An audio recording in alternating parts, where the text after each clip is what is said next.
Епизод на чудати тела. Лекарите се борят да спасят живота на африканец, чието лице е погълнато от тумор. Когато ме лекуват, се моля тази болест да си отиде. Оцелял след операцията. Изключителното пътуване на сиамски близнак от Бразилия. Когато си спомням Артур, се чувствам до някъде тъжен и до някъде щастлив. Могат ли специалистите да преобразят момче, родено без очи? Ще бъде сбъдната мечта. Много ще се радвам, когато поставят протезите. Американски братчета с чупливи кости ще се подложат на тежка операция.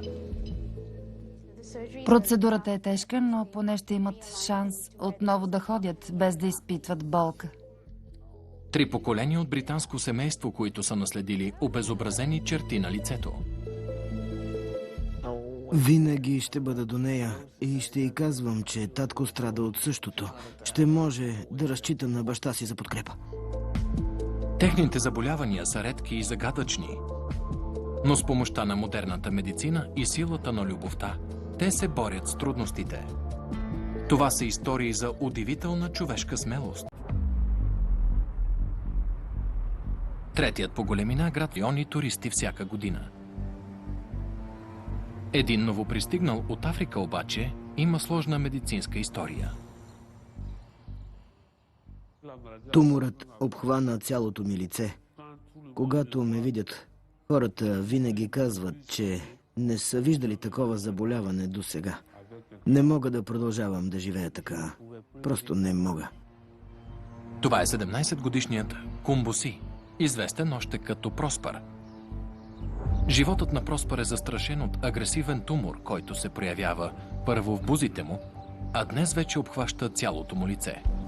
Тъканта на тумора постепенно се настанява над очите му. Нощем, докато спя, често се буди от болка. Когато започне да ме боли, понякога плача. Животът ми е едно огромно страдание. Туморът на Проспър не е лекуван от 6 години. Сега лекарите ще извършат сложна процедура, като се надяват, че тя ще промени живота му напълно. Надявам се, че ще се излекувам. Дори ако трябва първо да страдам още повече, ще бъда щастлив.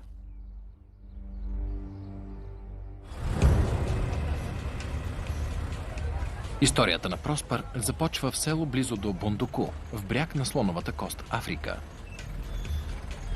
Той е израснал в голямо семейство, като нормално малко момче. Но преди 6 години, когато е бил на 11, с лицето му започва да се случва нещо странно. Хората ме мислеха за някакво чудовище. Казваха, че съм ял нещо, което ми е донесло тази болест. Но бузите ми продължаваха да растат и да растат все повече и повече. Никой не знае какво се случва с Проспър. Майка му няма пари и не може да му помогне. Когато се разболях, всички бяха на мнение, че няма да се лекувам, че нямам нужда от помощ. Майка ми просто спря да се грижи за мен. Вместо това се занимаваше с другите си деца. Проспър страда, а туморът му продължава да расте. Когато положението стана още по-зле, всички ме изоставиха. Баща ми беше единственият от цялото семейство, който се грижеше за мен. Двамата са отчаяни и търсят помощта на сестра Клодин от фондация Лилиан, която е специализирана да помага на болни деца в развиващите се страни. Преди това той ходеше на училище, беше добър ученик, имаше приятели, играеше в селото, но постепенно болестта му го изолира от другите. Сестра Клодин свързва Проспър с италианска благотворителна организация Глас за отец Пио, която осигурява социална и медицинска помощ. Заедно те записват трогателно видео. Казвам се Камбурси Проспър. Болен съм от 2010 година. Тази година стават 6 години, откакто се разболях. Моля се на тези, които могат да ми помогнат, да ми съдействат, за да се излекувам, да мога отново да виждам и лицето ми да изглежда по-добре. Фондацията организира пътуването на Проспър до Неапол, за да бъде диагностицирана мистериозната му болест, като с това лично се занимава Енцо Палумбо. Надявах се, че ще успеем да му помогнем. Изобщо не съм се питал дали има смисъл или не. Всеки живот е ценен. Без значение какво ще струва това, трябва да му дадем надежда за живот. Диагнозата идва точно на време.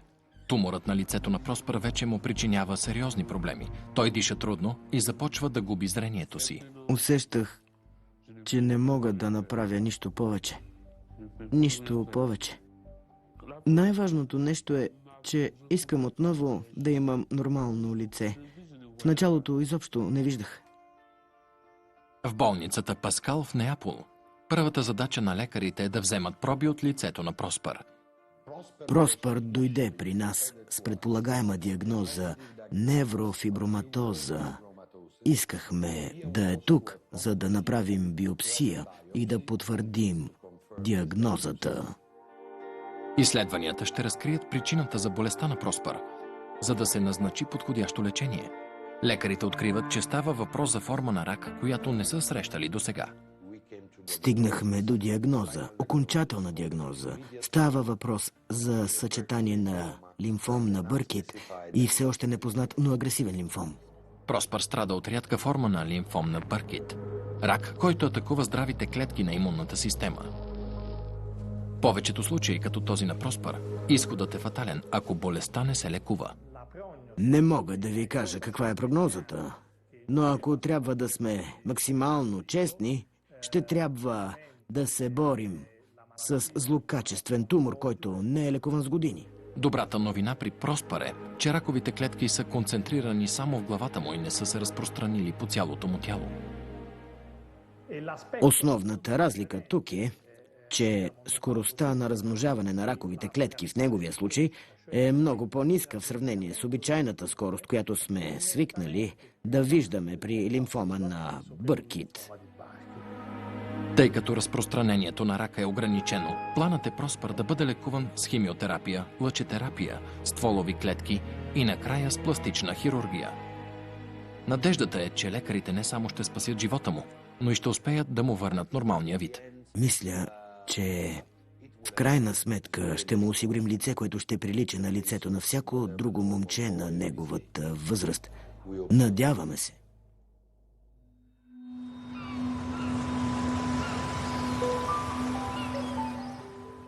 Докато ме лекуват, аз се моля на Христос да победим болестта. Първата фаза от лечението включва системи с изключително силни лекарства. Това е много агресивна форма на химиотерапия, много интензивна. Но това е единственият начин да се отървем от туморните клетки. Страничният ефект на лекарствата е, че те отслабват имунната система, като така Проспър е по-податлив на инфекции. Въпреки тези рискове, 17-годишният младеж е наясно, че трябва да стигне до края на планираното лечение.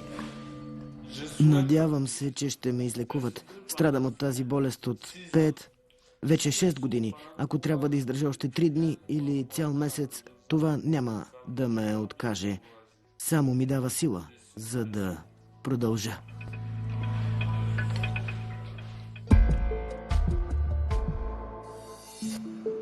След малко.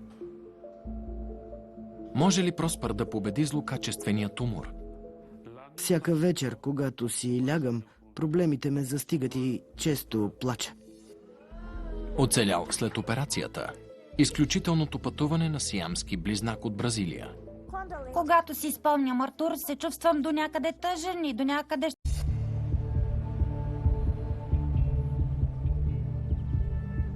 Бом Деспачо е част от обширния щат Минаис Жераис в югоизточна Бразилия, чиято площ покрива почти 250 000 квадратни километра.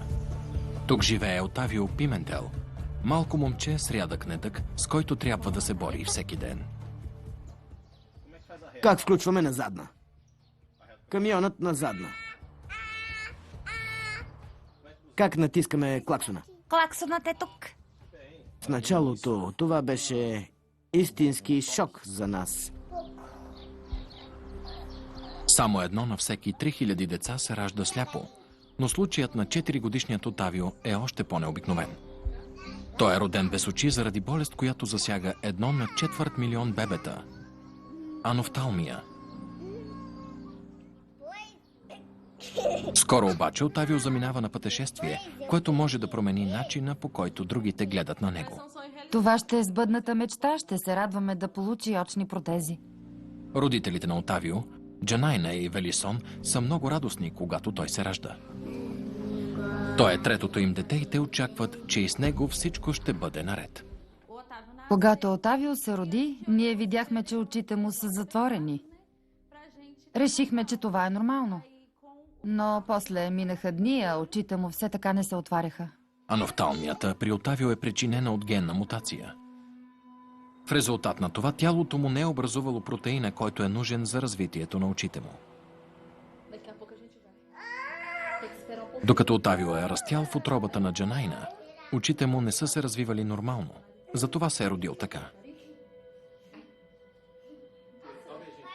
Не е изненада, че докато расте в мрак, Отавио е развил другите си сетива. Отавио обича да си играе с играчките, които произвеждат най-много шум. Колкото са по-шумни, толкова по-добре за него. За да се развива по-добре, Отавио посещава занималния за развитие на сетивата. Звуците са много важни за Отавио. В това отношение е много чувствителен. Но извън семейния си кръг, момчето без очи привлича много нежелано внимание.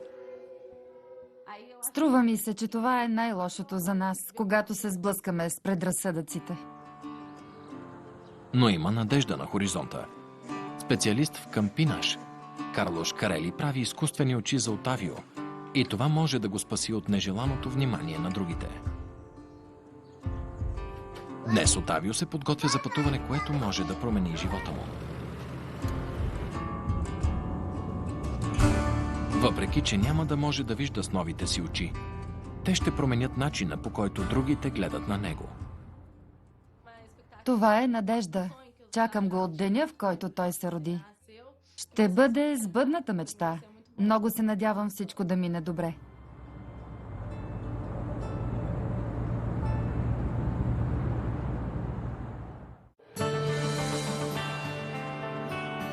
Карлош Корели произвежда изкуствени очи по поръчка от над 30 години. Тази сутрин най-новият му пациент Отавио пристига в клиниката за проби. Да пробваме. Да видим дали можем да ги сложим. Новите очи са по-големи от точните кухини на Отавио. Наместването им няма да е лесно. Да се опитаме да сложим протезите. Да пробваме. Да опитаме. Джанайна, може ли да го вземеш с кута си? Не плачи. Не, Отавио. Успокой се. Завърти глава. Отавио е оплашен. Но трудностите си струват. Харесва ли ти окото? Кажи ми. Харесва ми. Красиво е, нали? Наистина е красиво. С времето Отавио ще развие мускулни влакна около новите си очи и ще може да премигва. Клепачите му са малко атрофирали, тъй като очните му кухини са празни, така че трябва да ги стимулираме, за да може той да отваря и затваря очи. За 6 месеца новите очи на Отавио трябва да бъдат напълно приети от тялото му. Много съм щастлива от това, което стана днес. Надявам се, че Отавио ще се адаптира към протезите в следващите няколко месеца. Постепенно ще развие навика да мига и ще изглежда нормално. За мен това е сбъдната мечта. Много съм щастлива. Отвори очи!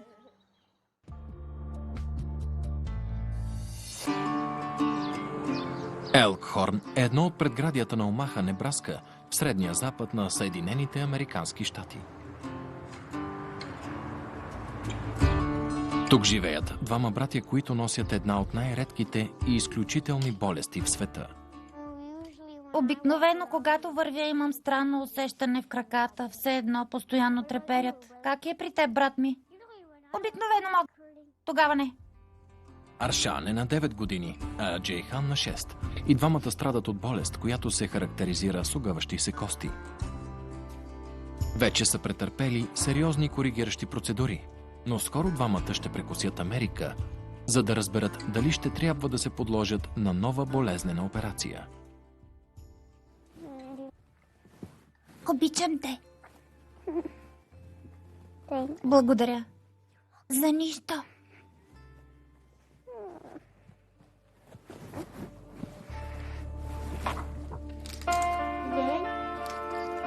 Аршан и Джейхан се борят с тази болест от раждането си. Но с времето състоянието им се влошава, защото костите на ръцете и краката им се развиват. Костите им са като маджун или нещо подобно. Все едно са направени от тесто. Направо можеш да ги огънеш. Тази болест е много болезнена, особено когато човек върви. Историята на битката срещу това рядко заболяване всъщност започва с Нина. 39-годишната майка на двете момчета, която е израснала с кости като техните. Тя е висока едва 120 см. Прекарах 10 години в инвалидна количка преди да проходя. И не искам те да преминават през същото.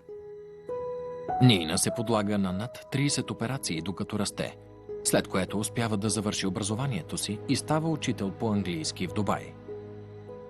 Там тя се запознава и се омъжва за сънародника си Адам. Ражда им се здраво бебе – Аршан. В началото нямахме представа, че той може да има някакви проблеми. Но съвсем скоро става ясно, че малкият е болен. Когато беше на 18 месеца, краката му започнаха да се огъват и ние тръгнахме по болници, за да разберем каква може да е причината. Нина вече е бременна с второто им дете, Джейхан, което прави поставянето на диагнозата на Аршан още по-спешно и важно.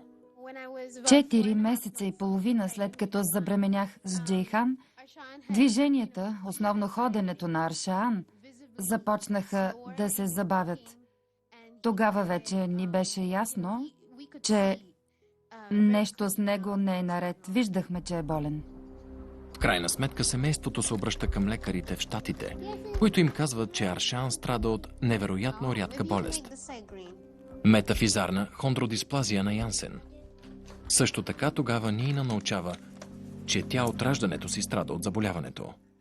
Беше невероятно, по-силно от шок. За мен беше облегчение, че най-накрая разбрах каква точно е болестта. Знаем и можем да направим нещо.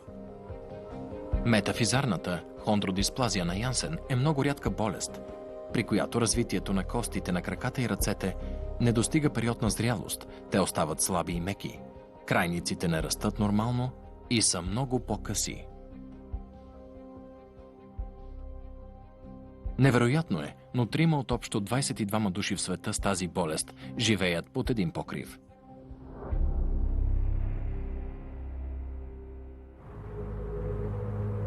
В търсене на лечение семейството се връща в Щатите, където доктор Уилям Маккензи, специалист по костни и скелетни заболявания в болницата Неморс, Делауер, изследва момчетата. Когато за пръв път видях момчетата, бях изумен от рентгеновите им снимки. Къде са отишли ставите им? Къде са основите на костите им? Чудех се как са се появили тези деформации, тъй като ситуацията изглеждаше много сложна. Доктор Маккензи е наясно, че краката на момчетата не се развиват нормално и затова медицинската интервенция е повече от необходима. Крайната ми цел е да намаля болките им, да подобря подвижността им, за да могат да живеят по-добре. През юли 2015 доктор Маккензи и екипа му решават, че трябва да оперират момчетата, за да поставят метални пластини в краката им. Нина е преживяла сходни процедури като дете и затова сега й е болно да гледа, че децата й се подлагат на същото. Дълбоко в себе си се надявах, че медицината е напреднала повече, но явно не е. Така че това е малко разочароващо. Нина се надява на нещо повече от тази операция за момчетата си. Тя иска лечение с резултати. Нина участва доброволно в клинични изследвания, резултатите от които в бъдеще биха могли да помогнат за лечението. Но за сега Аршан и Джейхан ще трябва да се подложат на операция. Ще имаме нужда от окончателно мнение, за да решим дали е нужна хирургическа интервенция, която да коригира долната част на краката. Семейството отчаяно се опитва да избегне операцията. Операцията ще е много болезнена. Да, няма да е приятно. Все пак ти режат крака. Само пълните изследвания на доктор Маккензи и екипа му могат да покажат какво очаква Нина и момчетата й.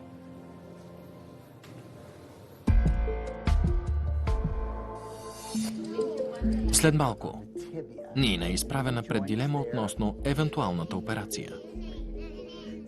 Операциите са тежки, но поне след това те ще могат да ходят без болка. Ще се срещнем и с 3 поколения от едно британско семейство, които страдат от рядка форма на лицево обезобразяване. Винаги ще й повтарям, че и аз бях така. Баща ми също. Но тя винаги ще може да разчита на мен. Уилмингтън, Делауер. Нина Низар и двамата й сина страдат от рядка болест, наречена метафизарна хондродисплазия на Янсен, която не позволява нормален растеж на костите. Така те остават по-къси, по-меки и недоразвити. Днес 9-годишният Аршан и 6-годишният Джейхан са в болницата за последни прегледи. Трябва да стане ясно дали ще се наложи краката им да бъдат оперирани.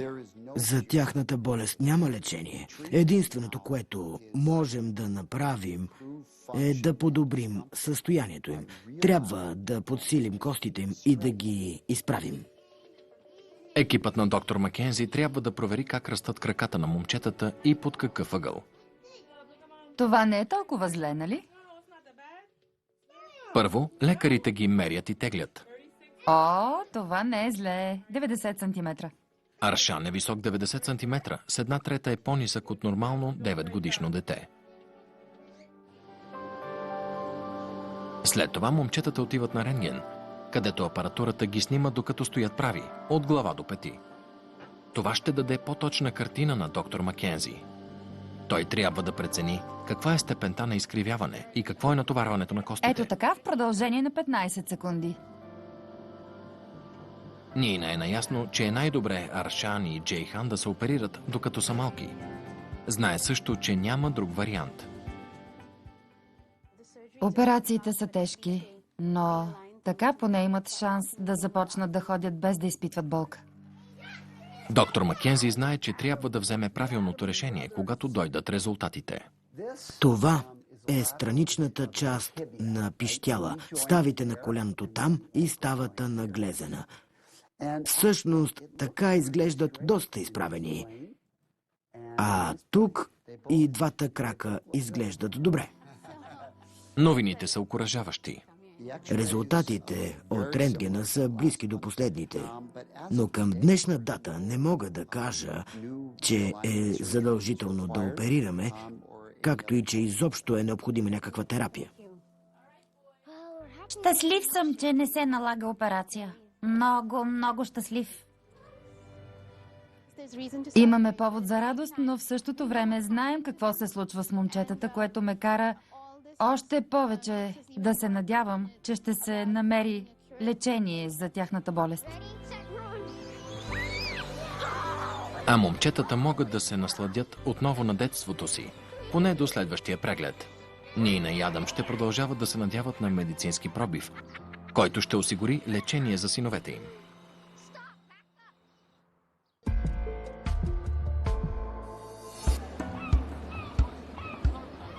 Норич – древен британски град, известен със своята 1000-летна катедрала. Тук живеят почти 200 000 души, включително и Саймън Мур, 31 годишен мъж с доста необикновена болест. Изглеждам по-различно от всички останали. Винаги съм криел лицето си сред хора.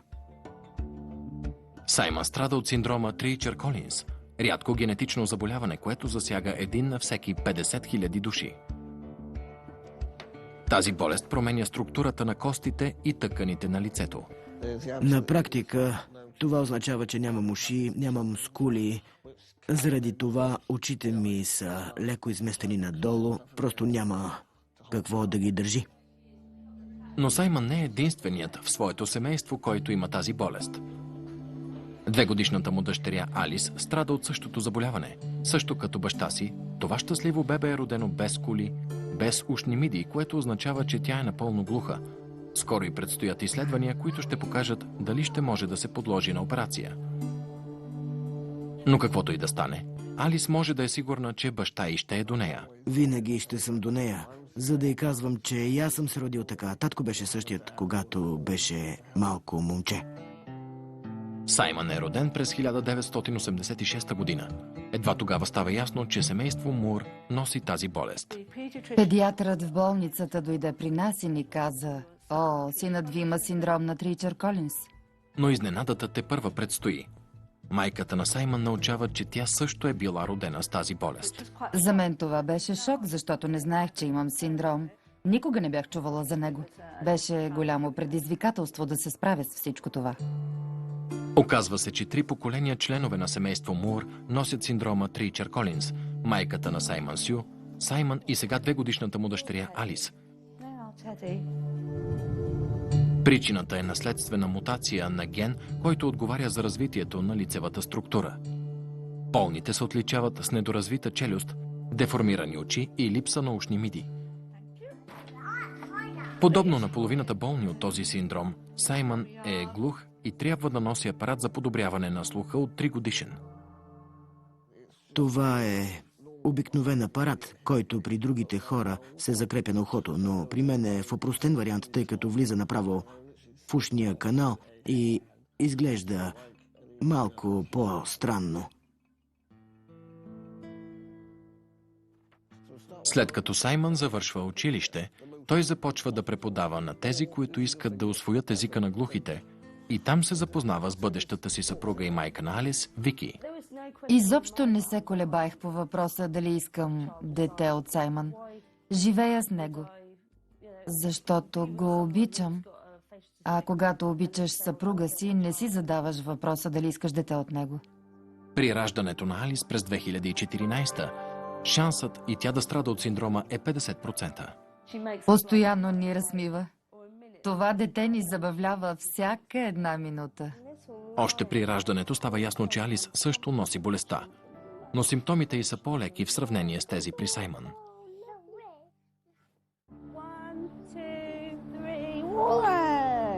Днес Алис е в болницата в Норич за много важен преглед. Специалистката Клеер Вайн следи развитието на Алис, откакто тя е станала на 2 седмици. Ушният канал на Алис на практика не съществува. Той е запълнен с кожа и хрустял, така че звукът не може да мине оттам както трябва.